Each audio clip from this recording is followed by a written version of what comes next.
C'est parti pour 15 ou 16 km jusqu'à Ponferrada. Aujourd'hui, il y a beaucoup de vent.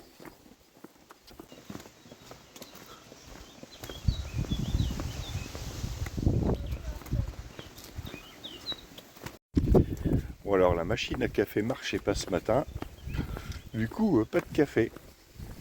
Donc premier bar qu'on voit, on s'arrête.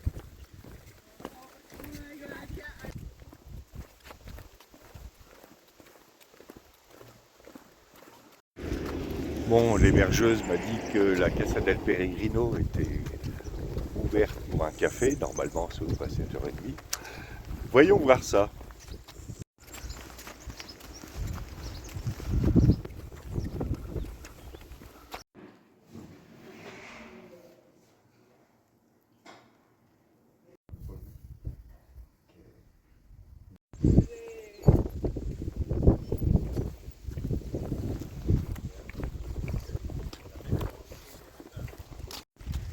Bon, ça y est, on a pu prendre notre petit déjeuner.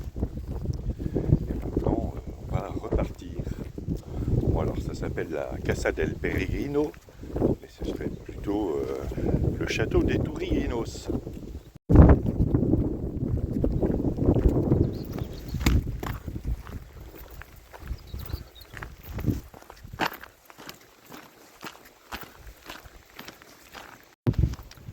Aujourd'hui, ça va être tranquille puisque ça va descendre jusqu'à Ponferrada, qui est le chef-lieu de la comarca du Bierzo, du département du Bierzo, qui fait lui-même partie de la province de Léon.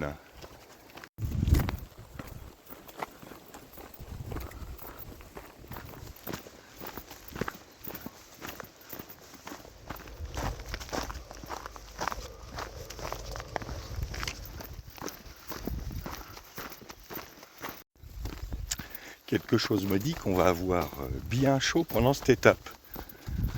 D'autant plus que il y a un petit vent mais qui rafraîchit pas. C'est plutôt style sèche-cheveux.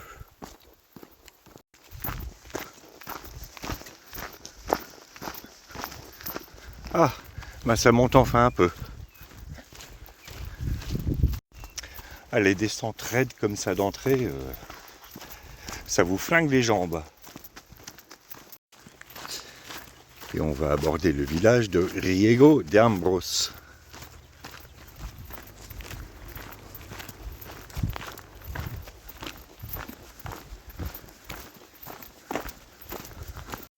Alors vous aurez peut-être remarqué, surtout hier, qu'on marchait sur du schiste qui se débite en feuillet.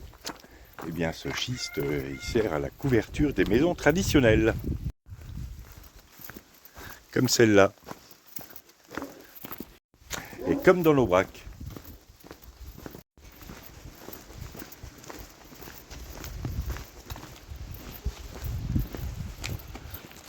Alors, l'albergue municipal de Riego de Ambros.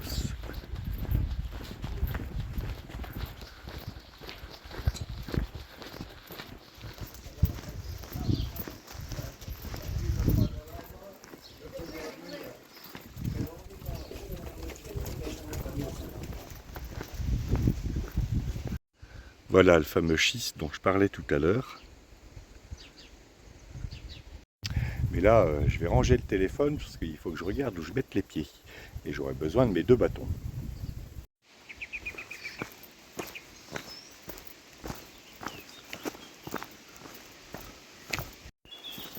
Bon, c'est casse-pattes, mais c'est plaisant au moins.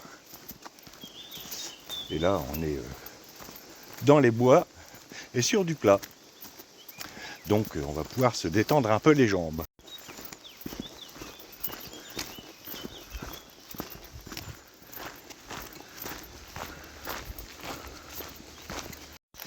Bien, revenons-en à nos Templiers. Et oui, bon, j'aurais aimé terminer cette saga en apothéose par la cérémonie d'hier, mais ça, c'était pas prévu.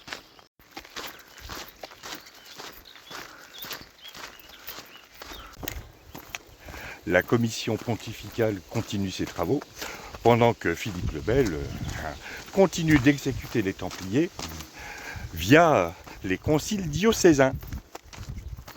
Cette série d'exécutions va porter un coup fatal à la défense des Templiers. Les chevaliers qui s'étaient déclarés prêts à défendre l'ordre font machine arrière les uns après les autres.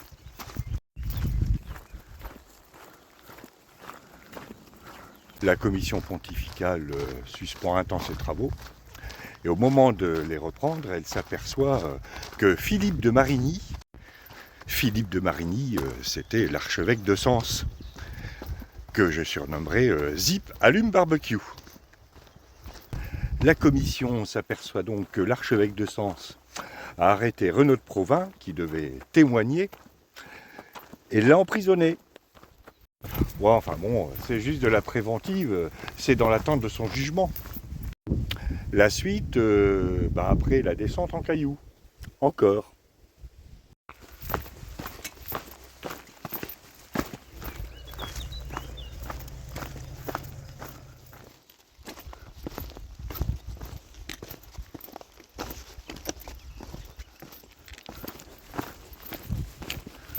Il y a peut-être des passages qui peuvent s'avérer délicats avec un chariot un peu lourd.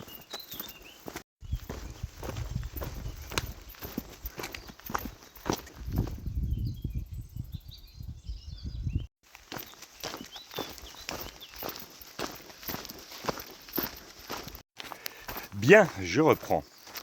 Renaud de Provins, donc, qui n'était autre que le prêtre et le précepteur du temple d'Orléans, est emprisonné, enfin plus exactement convoqué devant le concile de Sens, ce qui revient à peu près au même, alors qu'il doit témoigner devant la commission pontificale. Ça va, hein? Je sens que ça va être compliqué cet enregistrement.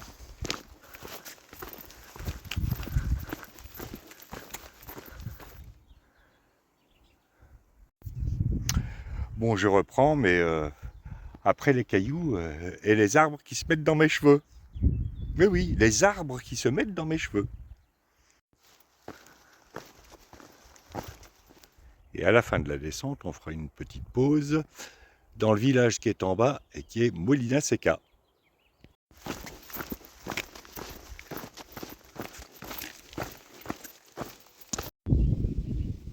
Comment ça, une côte? Bon bah, la suite après la côte.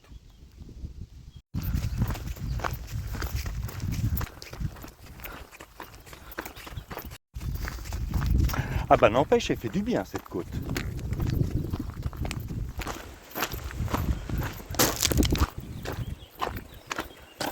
Ouh.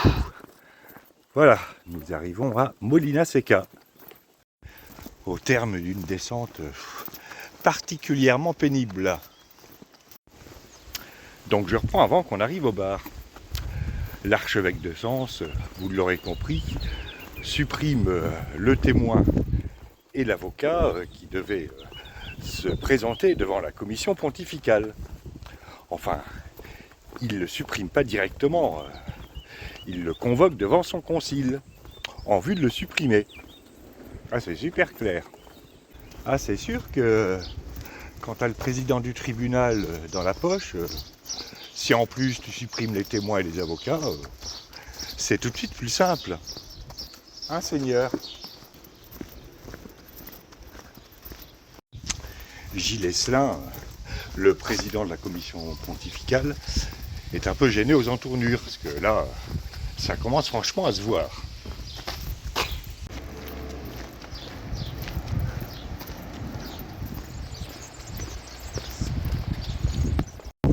La suite, après la pause, en espérant qu'il y ait quelque chose d'ouvert parce qu'on est mardi. Alors avant, c'était souvent fermé le jeudi. Maintenant, c'est le mardi. Et je sais qu'il y a un bar au coin. Bar au coin qui est ouvert.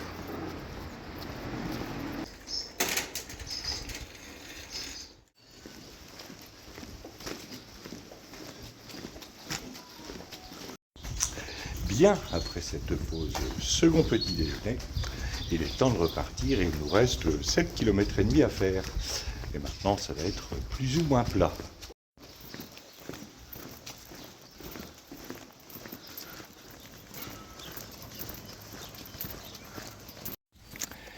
Et là maintenant on va entrer en mode cuisson.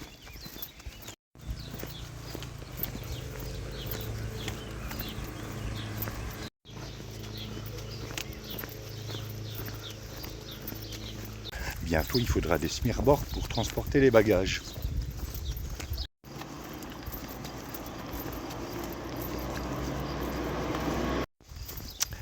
Bien, je reprends. Renaud de Provins donc, qui avait été kidnappé par l'archevêque de Sens pour être jugé devant le concile éponyme, et donc libéré et peut venir témoigner devant la commission pontificale. Il devait témoigner avec 3 autres de ses frères, dont Pierre de Bologne. Sauf que Pierre de Bologne est introuvable, alors que c'est une pièce importante dans la défense de l'ordre du Temple.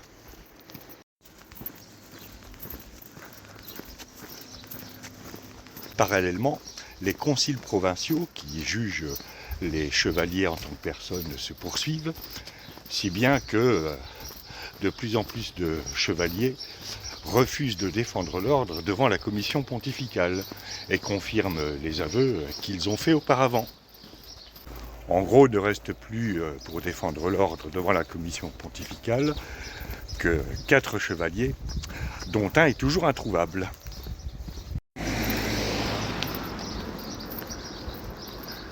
Et parmi les 3 qui restent, il y en a un qui ne peut plus témoigner. Et c'est Renaud de Provins. Pourquoi ? Eh bien tout simplement parce que le concile de Sens l'a déchu de sa prêtrise. Ah ben ça c'est bien pratique. Il ne reste plus que 2 chevaliers, Guillaume de Chambonnet et Bertrand de Sartigues, qui du coup se retrouvent tout seuls et renoncent à défendre l'ordre. Ça, c'est ce qu'on appelle un procès rondement mené.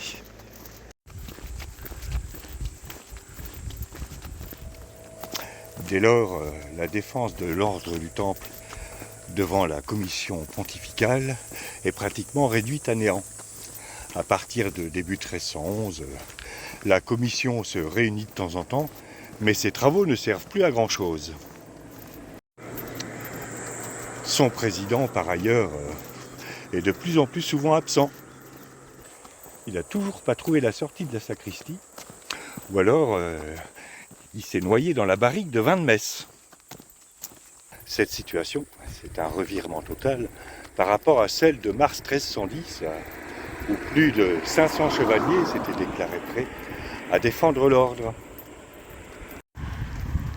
En définitive, la terreur et les exécutions de masse auront eu raison du procès. Et tout ça au nom de la défense de la foi. Ah ben bravo.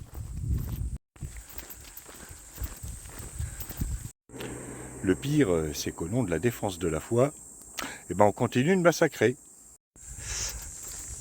Alors là, on a 2 possibilités. Soit aller sur la gauche, ce qui nous fait passer un peu sur les arrières, mais c'est ce que j'avais pris il y a 4 ans, mais c'est pas d'un grand intérêt. On passe à côté d'un club d'aéromodélisme et puis de quelques villages, terrains vagues et usines désaffectées. Soit continuer tout droit vers Ponferrada qui est juste en face. Et c'est l'option qu'on va choisir, parce que je vais voir à quoi ça ressemble. Et puis peut-être qu'on découvrira le château sous un autre angle que celui sous lequel j'avais découvert il y a 4 ans. Et puis ça fait à peu près 1,5 km de moins.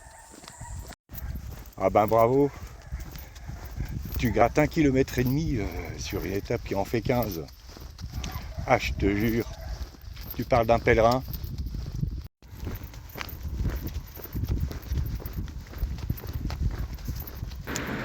Pour en revenir à ce procès mené en toute transparence et indépendance, voyons, la commission pontificale termine enfin ses travaux, parce que venir en réunion, boire du pinard, se gaver d'hostie et faire la sieste, alors qu'il n'y a même pas de témoins, ça paraît un peu superflu. Il ne restera plus à s'ouvrir que le dernier acte de ce procès, c'est-à-dire le Concile de Vienne. Mais de tout cela, nous parlerons pas demain, parce que c'est journée de repos. Et puis je parlerai un peu aussi des procès dans les autres pays, parce que c'est assez intéressant.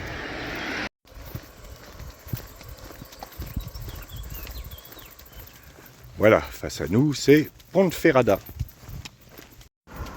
Et ensuite, eh bien, il faudra qu'on passe les montagnes en face. Voilà, la branche de gauche passe là où il y a les maisons en face.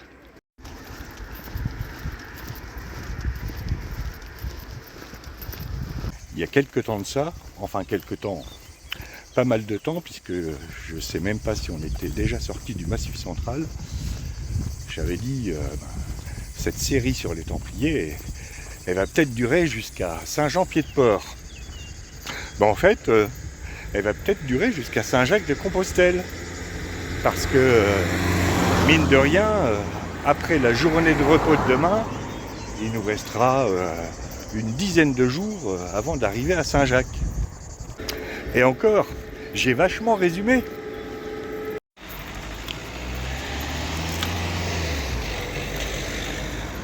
Voilà, nous arrivons à Ponferrada.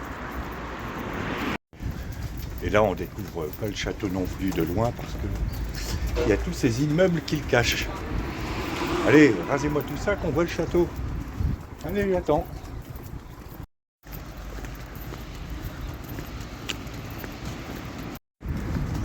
Bon, on va partir sur la gauche à l'embranchement plus haut. C'est quand même mieux, je pense. C'est certes un petit peu plus long, mais encore 1,5 km ça va. Mais c'est surtout plus calme. Parce que là, la partie urbanisée est quand même assez longue.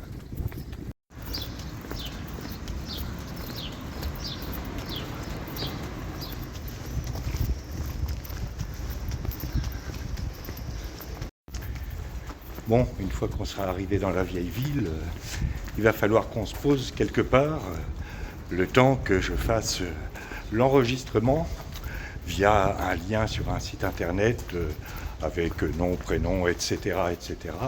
Et ensuite, par WhatsApp, l'hébergeur m'enverra le code d'entrée dans la maison. Je trouve ces systèmes d'enregistrement via un site internet particulièrement lourd. Ah, nous commençons à voir ce fameux château des Templiers.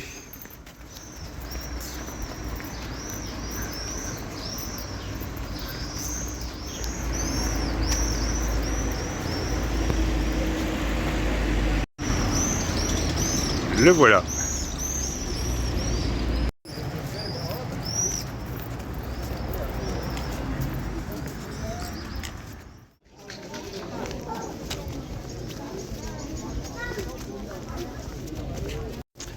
Bon, je viens de passer une demi-heure à faire l'enregistrement et à parler avec les bergeuses parce qu'ils ont encore oublié une chambre.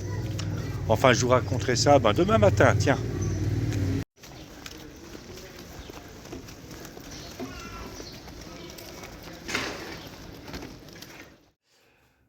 Voilà, ça y est, on est installé, on a loué 2 chambres dans une maison pour 2 nuits. Et là, on est idéalement placé à 2 pas du château des Templiers, et puis à l'entrée de la vieille ville. Demain, demain, ça va faire du bien, ça va être repos. Et ce sera notre dernière journée de repos de ce périple, parce qu'après, ce sera non-stop jusqu'à Fisterra. À demain pour de nouvelles aventures.